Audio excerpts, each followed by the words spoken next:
acarajé tem dendê. Ouvi falar, do lado de lá o povo gosta de música baiana. É segunda-feira, dia 25, é Dia Nacional da Baiana do Acarajé. Essa profissional tão querida, eu amo tanto.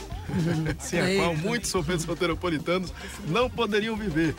Aliás, eu viajei, né, nas férias na última semana, né? Cheguei em Salvador doidinho por um acarajé. A do aeroporto é caro. O acarajé do aeroporto é caro. Aí cheguei no Campo Grande, não resisti ao cheirinho da Bahia, fui logo com medo, comi 2 acarajés. Hoje elas estão em pé de guerra com a prefeitura e com a justiça por causa da proibição da venda do quitute nas areias da praia. E marcaram para esse, o dia delas, um protesto para se manter lá. O momento, então, parece bom para a gente falar sobre esse bolinho que já foi tão cantado e apreciado, que começou como comida de candomblé e se tornou uma iguaria de todos os santos. Sobre a história do acarajé, a gente conversa hoje com a professora do curso de gastronomia da Estácio FIB, Joseni França. Bem-vinda à Frequência Baiana. Bom dia, Patrícia. Boa tarde, Patrícia. Boa tarde, Renato, Felipe, Mariane, Jal. Mas ela já denunciou, inclusive, quem é que está aqui no Frequência. Sorry. E bom dia, boa tarde para você que é ouvinte da Band News. Isso. Mas estamos aqui recebendo o Jal, ele que é cantor, compositor, tá aqui com um disco novo na praça, filho, não que nada, é assim mesmo. Um pouquinho de festa, é o novo CD do Jal, inclusive tem um bailinho aí nesse fim de semana para ele mostrar filho novo. Seja bem-vindo. Gosta de acarajé, Jal? Parece que sim, né? Adoro acarajé. Baiano só igual a ele. Não, chego doido aqui para comer como 2, 3 também. Boa tarde, tudo bom, linda? Olá, irmão. Olá. Prazer estar aqui com vocês. Um prazer é nosso. Começando aqui, primeiras damas, né, Jal? Claro, sim. Joseni, curiosamente, essa situação que a gente está tendo hoje com as baianas parece lembrar um pouco coisas que me parece que você andou pesquisando, algumas restrições que as baianas viviam décadas atrás. Acho que a gente tinha que vender frio, uma coisa assim, né? Como é que é essa história? Isso.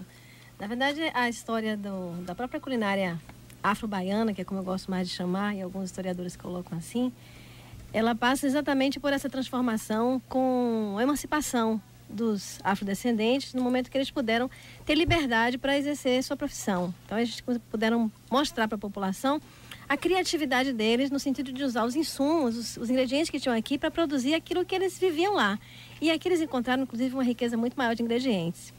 Com a liberação deles, a dita abolição da escravatura, eles começaram a comercializar os bolinhos que eles já faziam no terreiro como uma iguaria oferecida às divindades, né? As esposas de Xangô, Oxum e Yansan. Então, esse bolinho era só preparado para fins da religiosidade, né? E passou a ser vendido, né? Era preparado em casa ou no terreiro, inclusive eram pequenos os originais. Não tinha esse enchimento, não tinha esse monte de recheio que a gente tem hoje? Não. Era bolinho frio, quem quisesse. Isso, aí o bolinho era vendido exatamente porque eles não tinham autorização para poder assar fogo, acender fogo na rua. Um afrodescendente, né, não poderia acender fogo na rua. Então o bolinho era vendido frio e as pessoas comiam mesmo frio. Hoje não dá nem para imaginar. É verdade, a conversa é de todo mundo. É que ela falou assim, uma afrodescendente não tinha licença para fazer fogo na rua. Mas se fosse uma branca fazendo bolinho, ela poderia acender o fogo? A branca jamais faria bolinho, né? Eu acho que a branca não faria bolinho. Acho que sim. Na rua talvez não, antropologicamente. Eu falo por uma questão mesmo social. Naquele momento, digamos que uma branca que tivesse uma cabeça mais transgressora, dissesse assim, eu quero fazer bolinho e acender o fogo na rua, ela poderia? Eu vou colocar da seguinte forma, aquele é um momento de transição, então é claro que havia todo um olhar político, como existe hoje, de dizer assim, tudo bem, está liberada a escravidão. E a gente sabe, inclusive, que politicamente não foi uma libertação de fato, né? Também a gente sabe disso. Claro. Eles perderam, inclusive, condições que eles tinham de um lugar para morar, mesmo não sendo ideal. E foram liberados para ter sua vida, né? Jogados à rua. E aí sim, eles puderam fazer o bolinho. E no primeiro momento não havia essa licença para eles poderem manusear fogo com medo, risco da população, de que pudesse acontecer alguma coisa, já que eles foram por tanto tempo oprimidos, eu creio que historicamente ninguém queria correr esse risco. Então a primeira metade do século XX é marcada por essa proibição. E depois, na segunda metade do século XX, é que eles têm essa liberalidade de poder fritar o bolinho à rua, o que encantou as pessoas que às vezes até não comiam, não diziam que comiam. Apreciavam, mas não diziam que comiam. Era um quitute africano. Era um quitute africano. Mas, engraçado, curioso que não é exatamente um quitute africano. É um quitute afro-baiano. Teve uma adaptação aqui, né? porque, inclusive, o ato de fritar, essa tecnologia, essa técnica de fritura, não era uma tecnologia conhecida dessas pessoas que vieram de Moçambique, de Guiné-Bissau. Não tinham essa tecnologia, eles foram adquirir ou aprender com os portugueses. Os portugueses é que sabiam fritar. Nem os nossos indígenas, nem os africanos conheciam a técnica de fritura. Então, eles incorporam com seu jeito curioso, insoneiro, criativo, essa técnica, talvez de repente substituindo o azeite de oliva pelo dendê, que veio inclusive primeiro como combustível, vinha junto com eles no E continua sendo para muitos, né? Continua sendo combustível. E aí vai sendo, não se sabe dizer se num experimento, numa brincadeira. Acabou parando dentro do tacho. Acabou que esse bolinho feito, comida. que era exclusivamente feito com o feijão fradinho descascado, depelado e batido, incorporado apenas de cebola e sal, e frito, né? Depois de batido, ele fica incorporado de ar. E aí, como diz Querino, Manuel Querino, que foi um historiador também da primeira metade do século XX, aqui em Salvador, os nacos eram tirados com a colher de pau, então, e colocados para frigir, né? Inicialmente, como a gente disse, no terreiro ou na casa, e depois, na segunda metade do século XX, passou a ter essa autorização de serem frigidos, né? Na rua. Já a gente percebe aí sua inquietação social, não só aqui nesse momento agora, durante a entrevista, como também na sua música, no seu trabalho. A deixa dela ali naquele momento aí me chamou a atenção, mas... E a gente percebe essa preocupação sua, essa inquietação social mesmo, que acaba refletindo também no seu trabalho artístico. É uma preocupação mesmo que você tem de colocar isso nos seus CDs, na sua música, na sua arte? É uma inquietação de um negro, né? Eu sou negro, E acho que o negão lá, quando foi libertado, não foi libertado absolutamente nada, foi jogado na rua porque era uma coisa inevitável, aquilo precisava ser feito, foi feito da pior forma possível.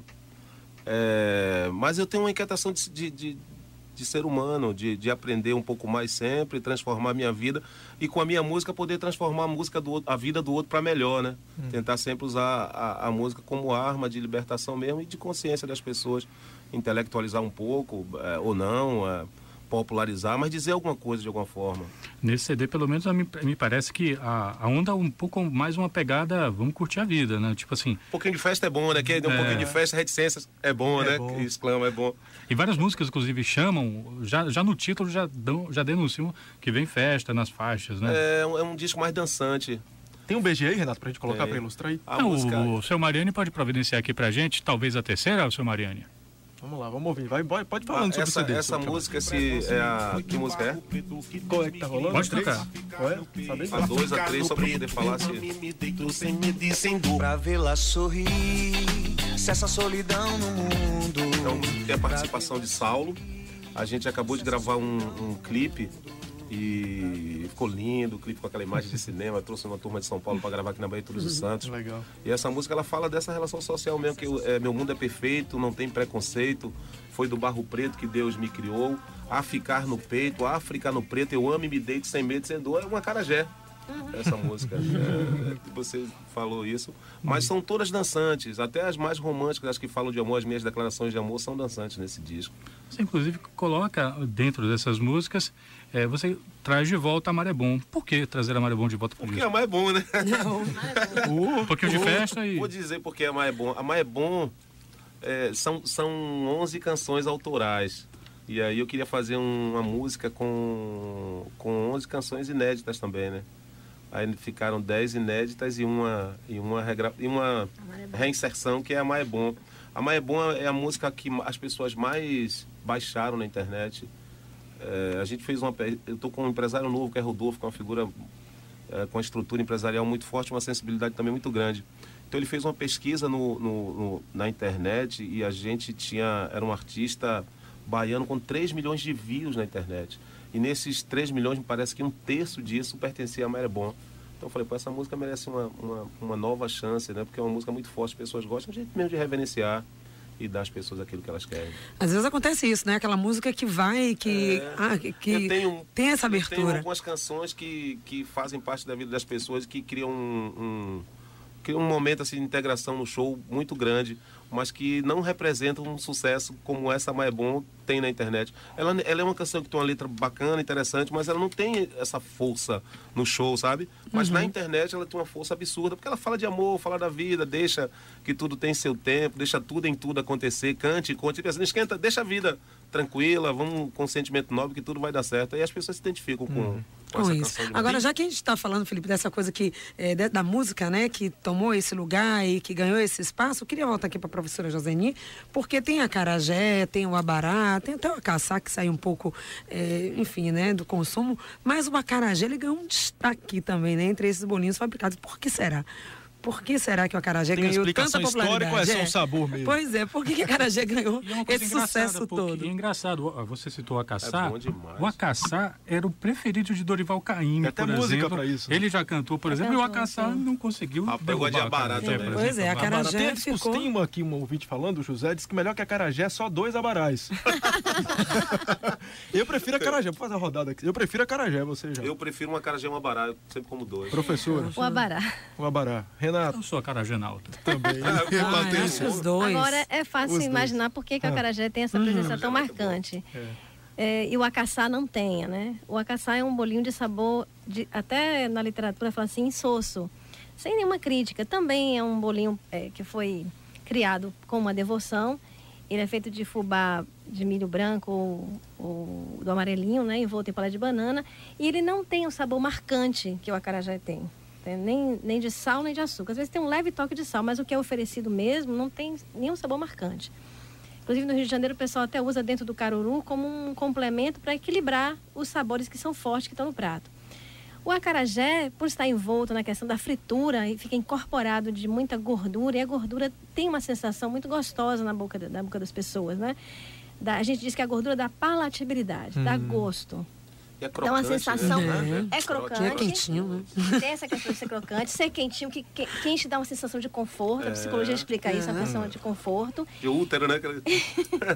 E também a oleosidade, tudo que tem gordura dá essa sensação de gostoso Tudo que na faz mal boca, é bom, né? Faz mal é bom, né? Não, a gente pode fazer, eu como nutricionista, posso falar também da questão que existem outras gorduras. O abará também tem, mas uma quantidade muito pequena só para dar coloração.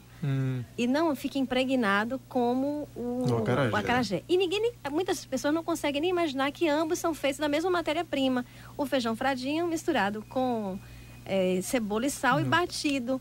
Acontece que um é cozido no vapor, olha que coisa curiosa, né? É cozido no vapor, o abará. Naquela palha da banana. E o outro é frito na hora.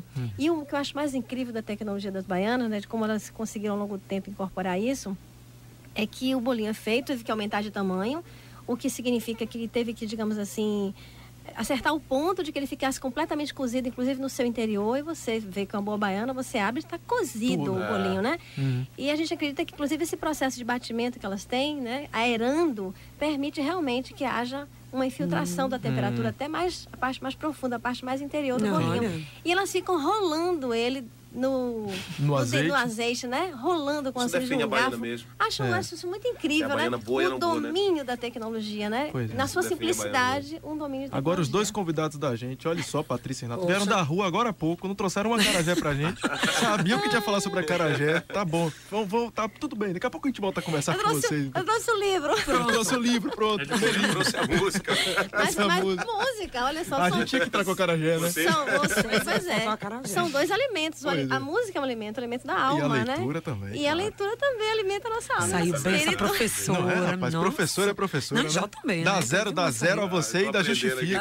aqui. Tem ouvintes aqui participando do nosso papo de hoje, da nossa conversa sobre acarajé e também com o cantor Jal. Estamos misturando aí tudo. Tem nosso ouvinte aqui. Acarajal. Acarajal. Pô, aí tá vendo? legal. Tem um compositor no programa, dá toda a harmonia do negócio. O nosso ouvinte Maurício, que é taxista, diz que gosta do abaralhau, viu, Jal? É o abará com bacalhau. Tem realmente essas variações do abará, né? Estão colocando. vi, não. Tão colocando Mas tem agora caranguejo. abará com tudo, É, como estão tem colocando o caranguejo, queijo também. colocando. X-tudo, né?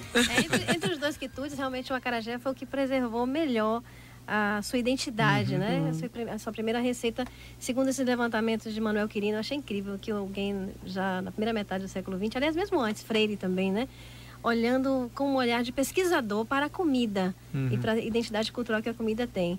Enquanto que o abará, esse sim, acabou sofrendo uma série de interferências. Hoje não é, a receita original também seria a mesma, o feijão fradinho com a cebola e o sal, mas hoje está incorporado de uma série de temperos como coentro, cebola, tomate, bacalhau, Gengibre. gengibre.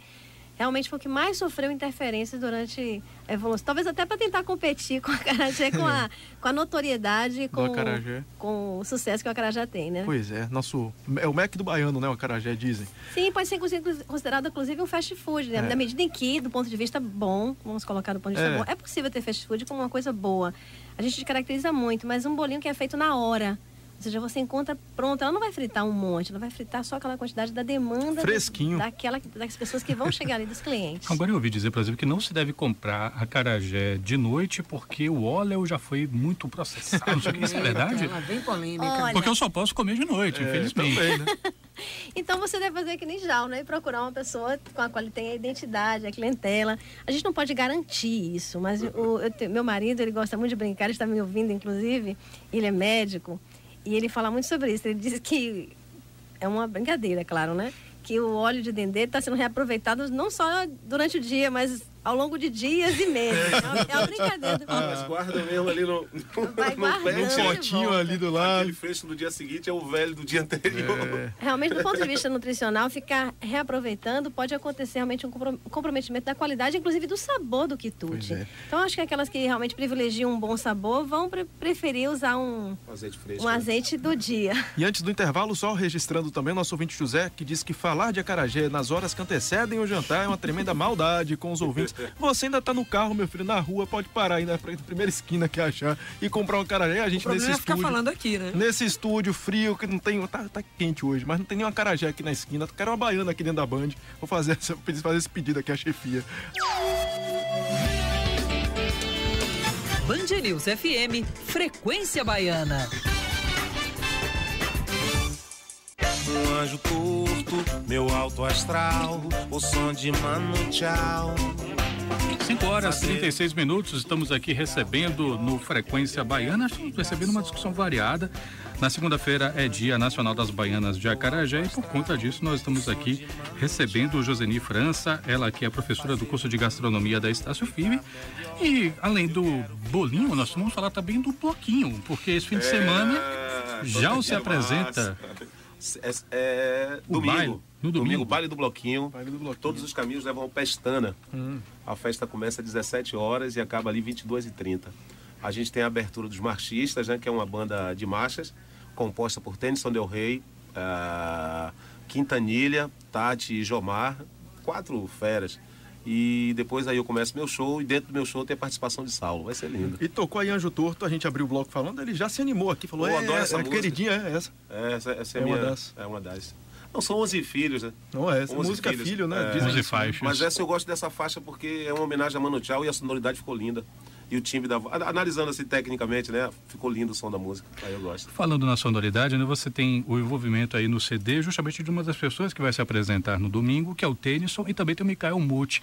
Como é que foi o envolvimento deles nesse trabalho? O Mikael, que inclusive participou, é parceiro do Brau, participou desse CD novo agora com Cabeça de Nós Todos com a Daniela. Como é que foi o envolvimento deles? Participou lá da trilha sonora do Rio. Mikael é um gênio, né? E é um amigo de longa data. Eu conheço o Mikael há mais de 15 anos. Tennyson é um parceiro também, que a gente tem uma relação de amizade há mais de 15 anos. Quase todas as minhas canções são, quando eu não estou sozinho, eu tenho parceria com o Tennyson. Então foi mesmo um disco que é verdadeiro demais, porque é confeccionado com muita verdade. Os amigos, né? Eu produzi o disco Jal, Tennyson e Mikael. Não foi um produtor famoso, vou chamar aquele produtor famoso norte-americano que tem ali a forma certinha para transformar um artista em alguma coisa. Não. Peguei as minhas canções que já tinham sido feitas com o Tennyson, chamei o amigo Tennyson, que é compositor, que também tem esse cunho de produtor, chamei Mikael, que é uma das figuras mais universais, cosmopolitas que a gente tem no Brasil. Falei, vou reunir os amigos aqui para fazer um disco. Foi do jeito mais natural possível.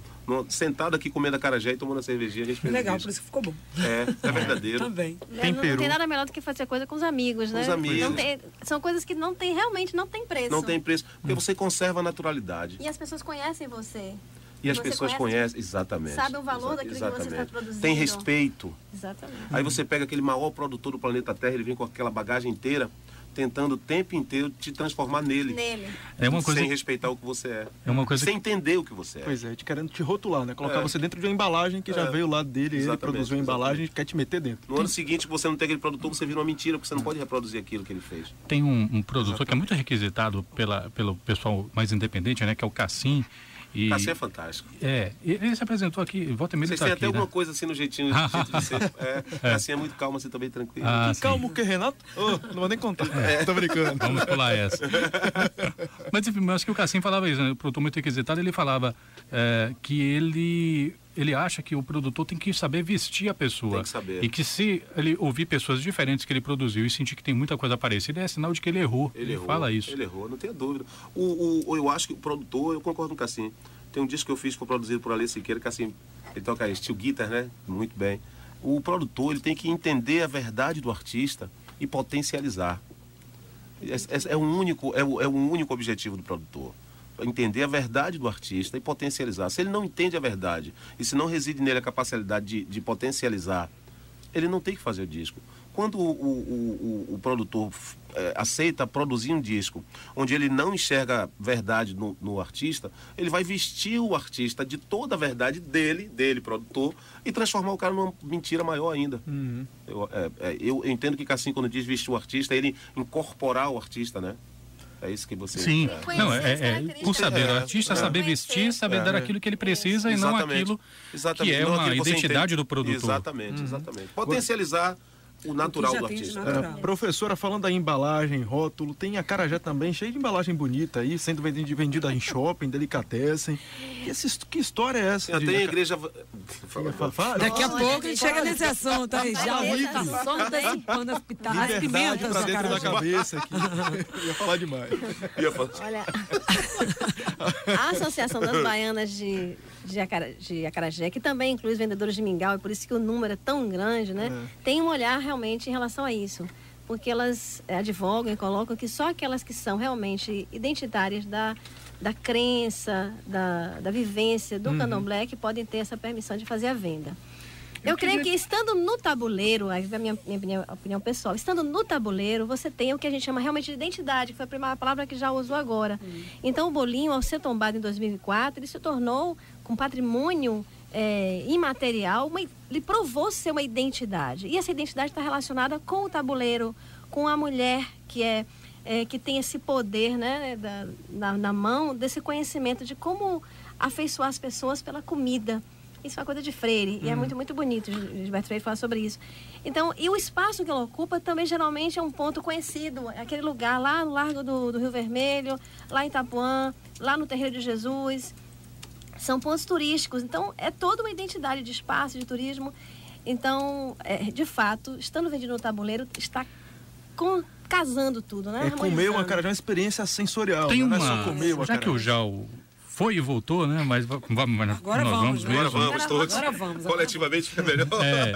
Teve uma polêmica anos atrás, curiosa, envolvendo botando na mesma panela, né? Gastronomia, religião, tudo isso aí temperado por um pouquinho de discórdia, que o acarajé começou a ser vendido por alguns evangélicos, com o nome de bolinho de Jesus, acarajé evangélico, acarajé gospel, e seria uma tentativa de evitar uma associação com a comida de oferenda, com a comida de candomblé, melhor dizendo assim, para evitar algum tipo de resistência, inclusive às vezes não se colocava dendê. Aí a gente conversou com uma pessoa que fazia acarajé meses atrás, é o Seu Ninho, ele é evangélico e conversou com a gente que ele não concorda, que ele acha que não tem como você fazer acarajé sem o dendê. Vamos ouvir um pouquinho sobre o que ele tem a dizer sobre isso. O evangélico que chega, assim que vê Shalom Adonai, então já se identifica logo, tá entendendo? Fala logo, não, acarajé de cristã, tá entendendo? Então é a marca da gente, não tem negócio de diferença não, a mesma marca é o quê? Feijão puro. Porque tem gente que trabalha com acarajé que tem uma mistura, tem gente que já bota farinha de trigo, tem gente que bota fermento, mas o acarajé não, o feijão puro, que a gente tem o preparo da gente, a gente prepara em casa, a gente não tem nada não compra nada em casa de baiana, tá entendendo? O nosso negócio é tudo do dia, tudo da hora, a gente mesmo prepara em casa. Dá para fazer sem dendê? Não, olha, dá para fazer dendê, eu vou até falar de uma ressalva. O uso do dendê é um uso muito restrito no recôncavo baiano. O bolinho feito com feijão fradinho, em outros lugares do Brasil, também é feito e frito em outros óleos. Já se encontra isso. Agora, realmente, quando você fala do acarajé, até você comentou antes da gente começar a entrevista, do acará, né? Acará, que é o nome original. Porque tem uma história aí de que a gente está falando errado o nome do bolinho. Né? O nome em Yorubá é acará, jé é um verbo que significa comer. Por isso que o outro também chama bará, o outro chama caçá. O bolinho, ele, ao ser criado aqui na Bahia com o uso desses ingredientes, ele está caracterizado pelo processo de fritura de imersão no dendê. Então o bolinho, ele tem essa característica, a crocância, como o Geraldo falou, está envolvido com isso aí. Com relação a outras pessoas fazerem, embora a Associação de Baianas coloque que é necessário estar ligado à questão da religiosidade, existem pessoas, inclusive, que às vezes no decorrer da vida mudam de ideia nos seus conceitos filosóficos e religiosos, mas querem continuar vendendo o bolinho. Com certeza não farão mais devoção nenhuma santa, mas estarão vendendo o bolinho de acarajé. São discussões que permeiam a questão identitária da Associação de Baianas, né? De baianas. Como eu disse, originalmente ele nasceu ligado como uma oferenda. Isso é fato. Mas, eu volto a dizer, acho que não teria problema, desde que sendo vendido no tabuleiro, né? E sendo respeitada a receita original, aquela prescrição, não tem nada de dizer assim, fazer com outros ingredientes. Tem que ser feito realmente com feijão batido, aerado, nada de fermento, nada de farinha. Bater bastante, né? Bater bastante. Temperar com cebola e fritar no dendê. Tem que ser no dendê, porque essa é a identidade cultural que ele tem. E como ele mesmo falou, né? As identidades, as apreciações de cada um vai ser em relação ao sabor que ele prefere com aquela pessoa ou uma outra que comercializa. Agora, a professora vai continuar com a gente aqui no programa. O Jal tem que ir embora agora. A gente vai encerrar essa primeira parte do programa também daqui a pouquinho. Jal, convida todo mundo aí pro domingo. Quero convidar. Convidar pra hoje, professora? Falei. É o bloquinho mesmo, baile do bloquinho. A professora vai, rapaz. A professora vai com a gente, vou levar a professora e o marido dela também, que ela já disse que é casado. Que é médico pra ficar lá.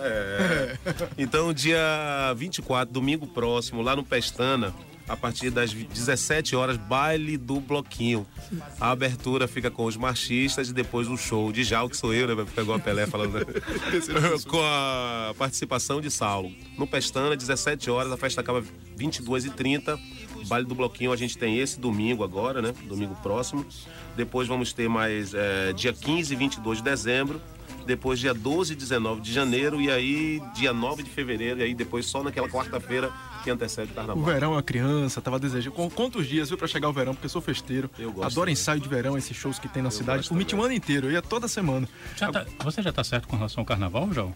A gente tem essa quarta do Bloquinho que é tradicional. Há 6 anos a gente faz, né? Que é uma prévia do carnaval ali na Barra. Esse ano o Bloquinho vai fazer o baile, esse baile do carnaval lá no Camarote do Harém. E a gente tem também um horário maravilhoso no Carnaval da Barra no sábado. Aí a gente está naquela dicotomia assim, a gente bota um trio com vários convidados na rua, a gente está fazendo essa enquete, ou a gente faz o arrastão Barra Ondina do Bloquinho, ou seja, né, todo o festejo dos ensaios, que deságua na quarta-feira que antecede o carnaval, a gente pegar, juntar esse caldeirão todo e celebrar pelas ruas de Salvador ali no circuito Barra Ondina. E ali é massa, quarta-feira. Eu fui esse ano, é massa, vem ver as bandas de som. Lindo, tem um novo circuito, que é quarta-feira, que antecede o carnaval ali na Barra. E aí vamos tocar em alguns outros lugares, né? Assim, outros camarotes, toca camarote de escola, tal, alguns outros lugares.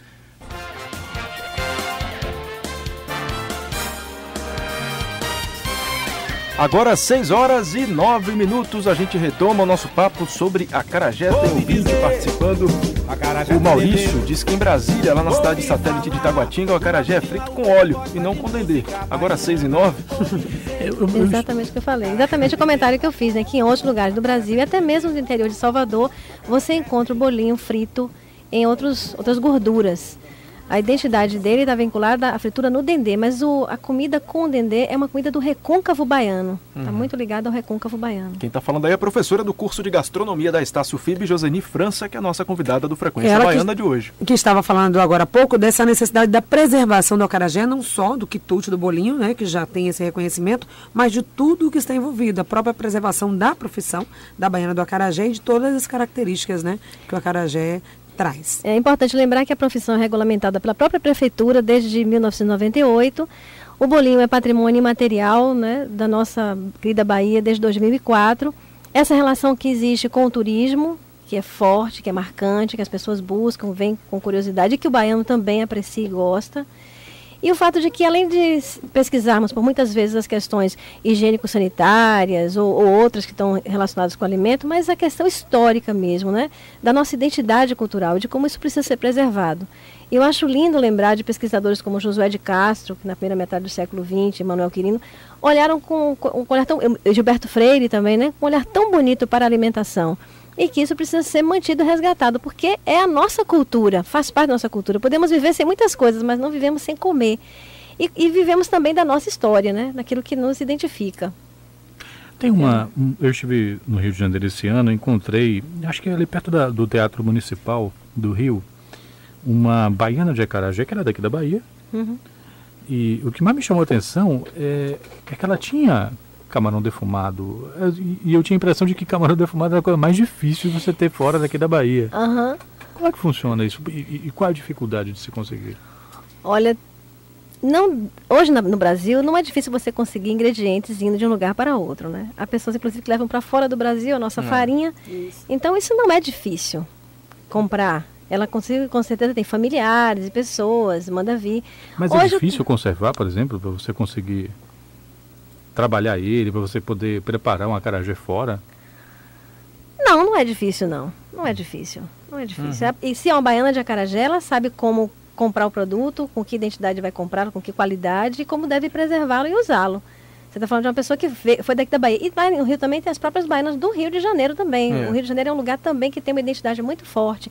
E eles sofreram até por muito mais tempo do que as daqui em relação a essa proibição de cozinhar na rua, de acender fogo na rua, o pessoal no Rio. Então, a baiana tem esse domínio de toda a tecnologia daquilo que ela prepara. Lembrando, como a gente falou, né, que hoje realmente ele está cheio de outros recheios, embora originalmente não tivesse nem mesmo esse camarão na primeira receita. Você pesquisou, você teve acesso a dados sobre as baianas daqui de Salvador. Sim. É muito diferente o recheio, por exemplo, de acarajé? Existem movimentos para modificar o recheio desse acarajé fora daqui do estado, que você perceba? Fora do estado eu não saberia dizer, tem que falar isso. E o meu olhar foi mais em relação realmente ao bolinho, a receita da fabricação do bolinho, porque na massa do bolinho que as pessoas muitas vezes querem interferir com outros ingredientes, como aconteceu no Abará, como com gergelim, como farinha de trigo, ou alho, ou coentro, ou o que fosse, ou gengibre, né? Que, como eu disse, aconteceu muito mais com o Abará do que com o acarajé. O acarajé está mais preservado. Com relação aos recheios, como eu disse, originalmente era o bolinho fechado, o bolinho frito, bem frito, bem coccionado. E ao ser aberto, sim, há uma série de recheios que podem ser implementados. Desde a simples pimenta, o vatapá, o tomate, que é uma saladinha cortada de tomate verde. Já percebeu que é tomate verde? Porque conserva melhor ao longo do dia. Se fosse maduro, no final do dia também não estaria legal esse tomate. Então, um tomatinho verde, cortadinho. Houve épocas em que tentou introduzir o caruru, mas não vingou. Eu fico imaginando realmente o caruru dentro do acarajé. Que algumas ainda colocam, parece, né? Ainda tem. Eu só gosto do caruru.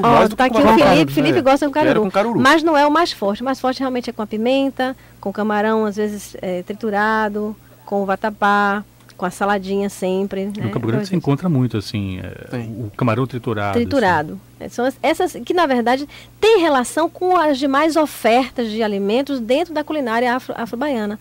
Então, todos esses outros ingredientes são até aceitos. O que eu acho estranho é quando começa a colocar coisas que não fazem parte da culinária, de toda a proposta da gastronomia que está envolvida. Ketchup, né? Ketchup que vem de fora. Não, aí realmente não faz sentido. Da mesma forma que não faz sentido colocar ketchup, tenho que dizer aqui, né? Na pizza também não vale não. A professora de gastronomia aqui. Um bom gastrônomo vai ter que se dizer que realmente é um pecado. É um pecado você fazer isso, né? Com uma receita tão também tradicional.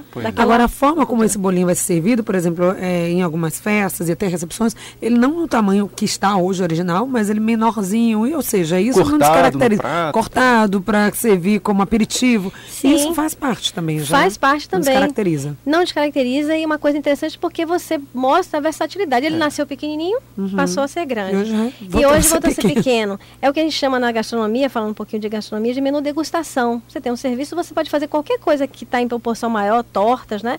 Em proporções menores, né? O cupcake está muito famoso. Pois é, existe o chamado, e o melhor ainda é o mini cupcake, porque é pequenino, para você colocar de uma única vez, né? O chamado finger food, você pega pequenininho e coloca na boca, sem precisar estar sujando muito a mão. Então é uma proposta também interessante do quitute está sendo oferecido como um alimento também do cotidiano das pessoas. Essa foi a professora Josani França, que é professora do curso de gastronomia da Estácio FIB, falando um pouquinho com a gente sobre a acarajé. Hoje teve o Jal também na primeira parte do programa. Muito obrigado, viu, professora? Gostei muito. Eu que agradeço ao convite, né? E saber que estou sendo ouvida por alguns amigos e pelos ouvintes da Band News. Vai mandar um beijo pro marido, né? Mandar um beijo pro meu maridão, Elias, doutor Elias, e a minha filha Ana, e a minha mãe também. Mãe também sempre é mãe, que também está me ouvindo. Pronto. Obrigadão então, professora.